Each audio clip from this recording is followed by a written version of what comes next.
दोस्तों social media में यह बात काफ़ी चर्चा में रहती है कि संविधान को बदल दिया जाएगा या कुछ लोग हमारे घर के आसपास ये भी कहते मिल जाते हैं कि संविधान को पहले भी कई बार बदला गया। लेकिन पूर्ण रूप से सच्चाई यह नहीं है कि संविधान को पूरी तरह से बदल दिया जाता है या कभी भी पहले भी पूरी तरह से बदला गया।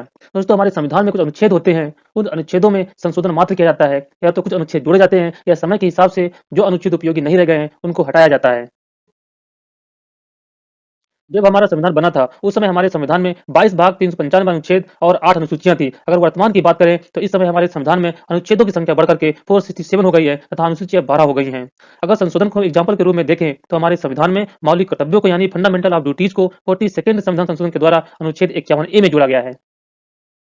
हमारा संविधान हम भारत के लोग we the people of India शुरू होता है। दोस्तों ये हमारे संविधान की प्रस्तावना है और इसमें हमारे संविधान का पूर्ण सार समाहित है। इसे हम संविधान की आत्मा भी कह सकते हैं। इसमें संविधान का बेसिक स्ट्रक्चर भी समाहित है। यदि कोई भी सरकार संशोधन के द्वारा संविधान के मूल ढांचे में परिवर्तन करती है, तो उसे सुप्रीम कोर्ट निरस्त कर सकता है, क्योंकि संविधान के मूल ढांचे को केशवानंद भारती केस 1973 के द्वारा संरक्षण प्राप्त है। यदि कोई भी सरकार इसमें संशोधन करना चाहती है और वह गलत रूप से इसको प्रयोग करना चाहती है, यानी संविधान के मूल ढांचे में संशोधन करती है, सुप्रीम कोर्ट उसे निरस्त कर सकता है। जब से हमारा संविधान बना है, तब से अभी तक देखा जाए तो कुल मिलाकर के 106 बार संविधान संशोधन हो चुके हैं और संविधान संशोधन 3 प्रकार से होता है, जिसमें दूसरा और तीसरे प्रकार का संशोधन अनुच्छेद 368 के तहत किया जाता है। पहले प्रकार के संविधान संशोधन के लिए साधारण बहुमत की आवश्यकता होती है, लेकिन जो दूसरा प्रकार होता है, उसके संशोधन के लिए संसद के दोनों सदनों में सरकार को विशेष बहुमत की आवश्यकता होती है।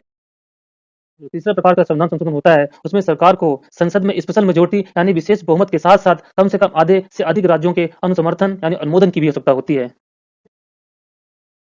अगर हम संविधान में बदलावों यानी संशोधनों की बात करें, तो अगर देखें तो पंडित जवाहरलाल नेहरू के कार्यकाल में कुल मिलाकर के 17 बार संविधान संशोधन किया गया था। उसके बाद लाल बहादुर शास्त्री के कार्यकाल में 3 बार संविधान संशोधन हुआ और प्रधानमंत्री इंदिरा गांधी के कार्यकाल में कुल मिलाकर के 30 बार संविधान संशोधन हुआ। उनके पहले कार्यकाल में 23 बार तथा दूसरे कार्यकाल में 7 बार संविधान संशोधन किया गया था।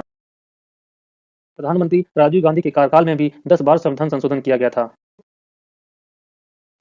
प्रधानमंत्री नरसिम्हा राव के कार्यकाल में कुल मिलाकर के 10 बार संविधान संशोधन हुआ था और प्रधानमंत्री अटल बिहारी वाजपेयी के कार्यकाल में, जिनका कार्यकाल 1996 से लेकर के 2004 तक था, उनके कार्यकाल में कुल मिलाकर के 14 बार संविधान संशोधन हुआ था।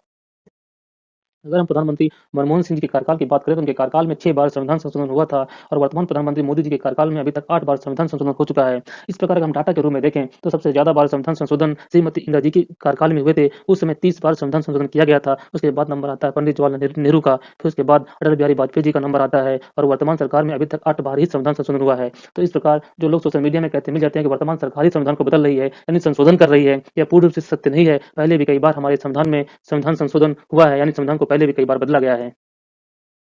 And in the last